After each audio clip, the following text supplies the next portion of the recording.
दिल्ली में हुई आतंकी घटना को लेकर पूरे देश में आक्रोश है। अमरपुर में भारतीय जनता पार्टी के कार्यकर्ताओं ने कैंडल मार्च निकालकर आतंकी हमले में मारे गए निर्दोष लोगों को श्रद्धांजलि दी। यह कैंडल मार्च भाजपा नेता डॉक्टर मृणाल शेखर के नेतृत्व में लीची बागान से शुरू होकर गौला चौक पुरानी चौक होते हुए बस स्टैंड तक निकाला गया। बस स्टैंड पहुंचकर भाजपा कार्यकर्ताओं ने आतंकियों का पुतला दहन किया और आतंकवाद के खिलाफ कड़ा संदेश दिया। इस मौके पर डॉक्टर मृणाल शेखर ने कहा, भारत के दिल में दिल्ली पर आतंकी हमला देश कभी बर्दाश्त नहीं करेगा।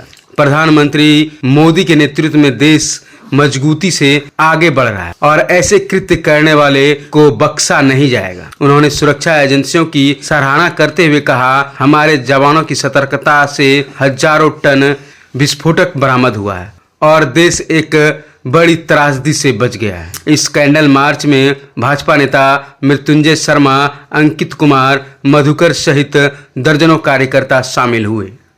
देखिए, कल जो देश का दिल है, हमारी जो आत्मा है, दिल्ली जो देश की राजधानी है, वहाँ पर जिस प्रकार से आतंकियों ने हमला किया, वो तो शुक्र है हमारे देश के खुफिया एजेंसियों का, जिसने फरीदाबाद में करीब 3000 किलो जो RDX थे, जो विस्फोटक थे, उसको बरामद कर लिया।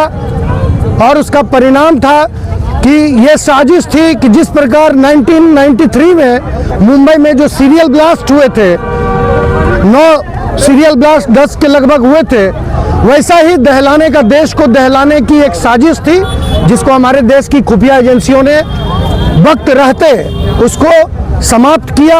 और लाल किले के मेट्रो स्टेशन के पार्किंग में विस्फोट हुआ, उसमें करीब 13 लोगों की जानें चली गई। ये जान किसी की भी जा सकती थी, क्योंकि दिल्ली में आज यदि मैं अमरपुर की सड़कों पर निकला हूँ, बांका की सड़कों पर इसके विरोध प्रदर्शन के लिए निकला हूँ, तो बांका के भी भाई, अमरपुर के भी भाई, देश के हर हिस्से के लोग दिल्ली में निवास करते हैं। वो किसी भी हमारे परिवार का भी सदस्य हो सकता था, किसी का बेटा, किसी का भाई, किसी का पोता, किसी का नाती, कोई भी हो सकता था। लेकिन आज जो देश पर, मैं तो मानता हूँ कि आज देश बाहरी सीमाएं तो सील हुई हैं, आज देश के अंदर भी जो अर्बन नक्सलवाद है, आज हमारे देश के ऐसे नेता हैं जो सेना पर भी प्रश्न उठाते हैं, सेना में आरक्षण की बात करते हैं, जुडिशियरी में आरक्षण की बात करते हैं। ऐसे लोग देश का कदापि भला नहीं चाहते।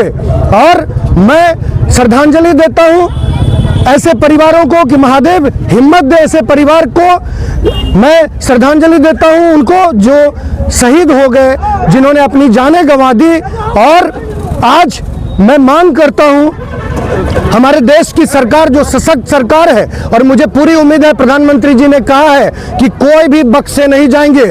और कितनी बड़ी विडंबना है कि आप समझिए, कोई अनपढ़ लोग नहीं है इस साजिश में। पुलवामा के तार जुड़े हैं, डॉक्टर हैं जो श्रीनगर में, जम्मू कश्मीर इलाके में वो MBBS डॉक्टर्स हैं, जो जिनकी पूरी टीम इस घटना को जिसने अंजाम दिया है। ऐसे पढ़े लिखे लोग आज मैं सभी देशवासियों से, क्षेत्रवासियों से ये भी अपील करता हूँ कि अपने आसपास भी कड़ी नजर रखें। आज देश के भीतर भी ऐसे लोग हैं जो देश को तोड़ने की साजिश में लगे हैं, और ऐसे लोगों से हम सबको मिलकर लड़ना है। हमारा देश इकट्ठा रहेगा, हमारा देश ऐसे आतंकी घटनाओं को कदापि बर्दाश्त नहीं करेगा।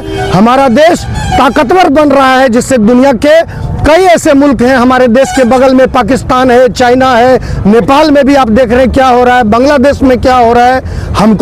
हमारा देश आगे बढ़ रहा है, हमारा देश फिर से विश्व गुरु बनने की दिशा में है। देश का हर राष्ट्रभक्त ऐसी घटना का विरोध करता है। हमारा राष्ट्र सशक्त होगा, हम सभी सशक्त होंगे, और ऐसे जो आतंकी सोच वाले लोग हैं, चाहे देश के अंदर हो चाहे देश के बाहर हो, उसको करारा जवाब मिलेगा, उसको उसकी ईंट से ईंट बजा दी जाएगी।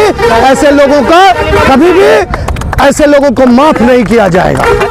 जी और गृह मंत्री जी बिहार में घुसपैठिया खोज रहे थे, और जो है दिल्ली में जो गृह मंत्रालय के अंदर आता है, वहाँ वो जो है उतना बड़ा विस्फोटक सामग्री आ गया, वो किसका फेल्योर है? ये तो बताइए कि वक्त रहते इंटेलिजेंस ने उसको फेल कर दिया, और नहीं तो क्या साजिश, कितनी बड़ी साजिश थी।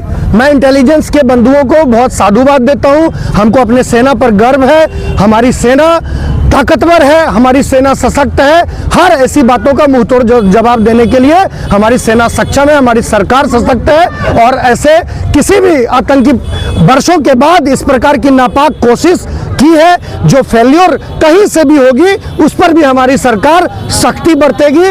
और जो भी चीजें हैं उस पर विमर्श आज भी गृह मंत्री जी ने सेना के तीनों अंगों के साथ, इंटेलिजेंस के साथ मीटिंग की है दिल्ली में, और इसका आप देखेंगे कि बहुत फलाफल जल्द निकलेगा। पुलवामा और पहलगांव का आज तक कोई रिपोर्ट नहीं दे सकी सरकार। हाँ। और आज जो है क्या आशा किया जाता है इसमें, जो है सरकार के पास सारी रिपोर्ट है और ऐसे लोगों पर सख्त कार्रवाई हो रही है। सरकार जीरो टॉलरेंस की नीति के साथ काम कर रही है, और पूरे यही तो पेट में दर्द हो रहा है जो देश के भीतर ऐसे अर्बन नक्सली हैं, उनको समझ में ही नहीं आ रहा कि देश में क्या गतिविधि चल रही है।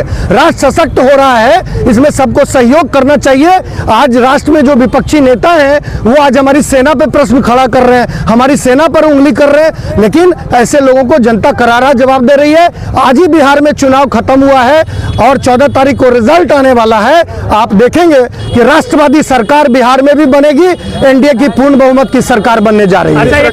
कि भाजपा मुक्त देश बनाएंगे, संघ मुक्त देश बनाएंगे। आज कांग्रेस मुक्त देश हो रहा है, ये उनको समझ में नहीं आ रहा है।